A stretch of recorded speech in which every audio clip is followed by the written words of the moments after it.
Hi, I'm Sarah Baldwin. Welcome back to another Sunday with Sarah.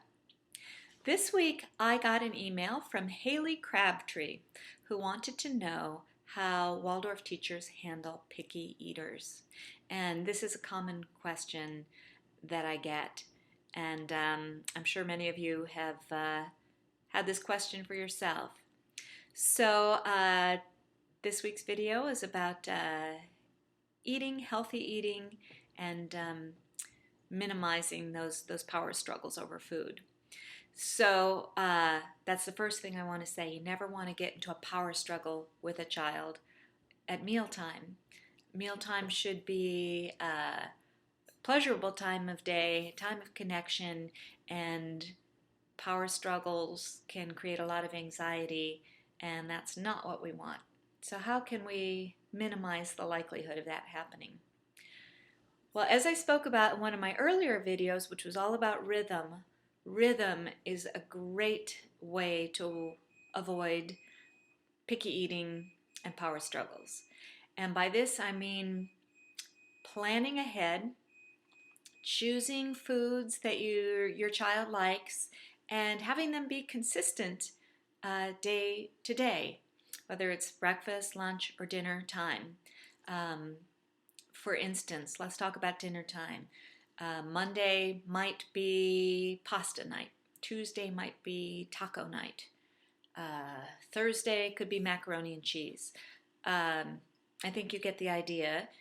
But this will go a long way, not only in preventing picky eating, but also help you probably with grocery shopping and planning ahead and having a kitchen that's well stocked for the week ahead and not running short of things and having to scramble and make something that may be unfamiliar to your child that he or she will refuse to eat.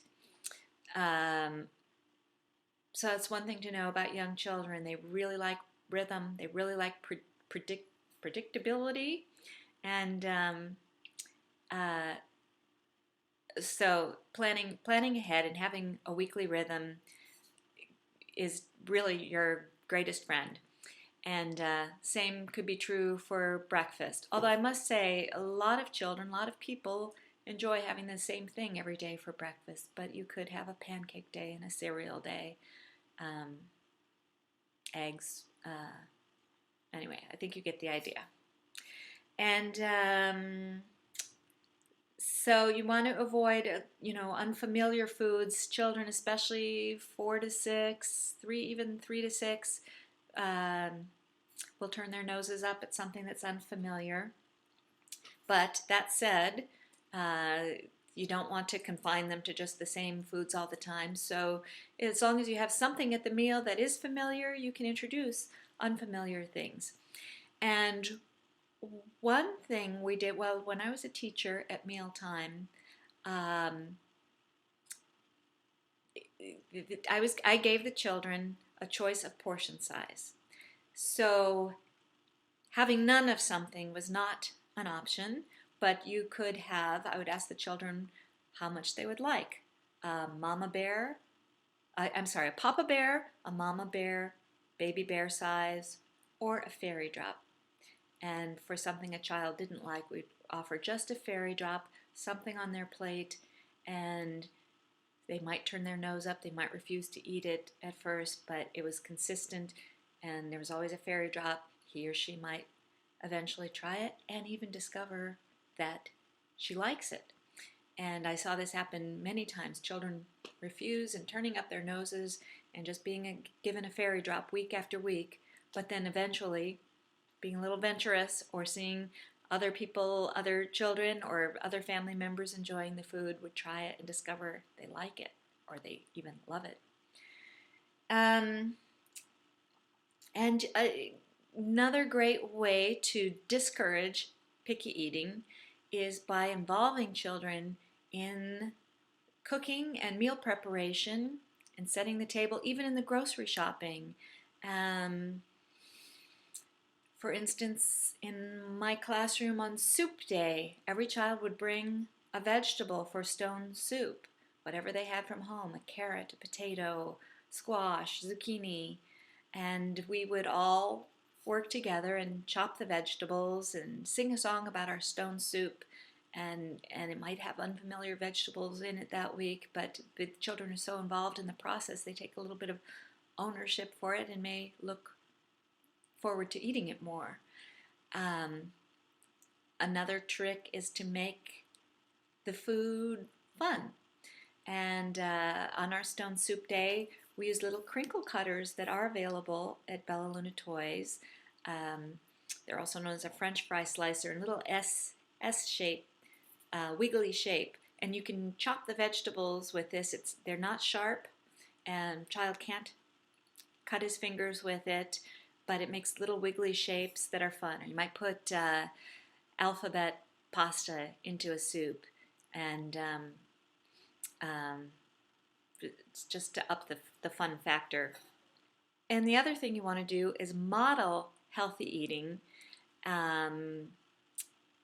enjoying when they see other family members enjoying the food, or other siblings or classmates enjoying their food and eating a wide variety of things, and minimizing any talk about foods we don't like. And you don't want to be a short order cook.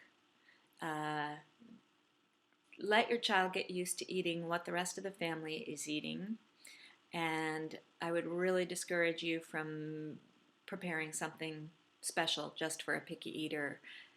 Then they'll come to expect that, and they'll be less adventurous when it comes to eating. I remember when as you may know, I have 2 children, and my firstborn son, Harper, who's actually editing this video, he was more of a picky eater, and I would make special things just for him, and remained picky eater most of his childhood.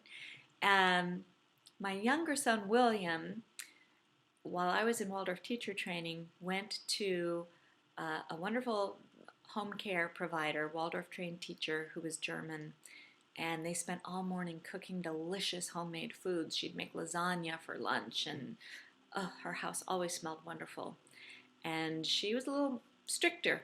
Everybody was served the same thing, and everybody was expected to eat. That was your choice, and if you didn't eat it, you'd go hungry. So William, as a result, was always a much more adventurous eater, and would pretty much eat anything offered to him. So I discourage you not to make the same mistake I made with Harper. Don't be a short order cook. So I hope some of these tips are helpful, and I'll bet a lot of you have found other tricks and tips that would be helpful to others. So please share your ideas here. Let us know what works for you. And if you have any further questions I can help answer, leave those here too. Leave them as a comment on this blog post.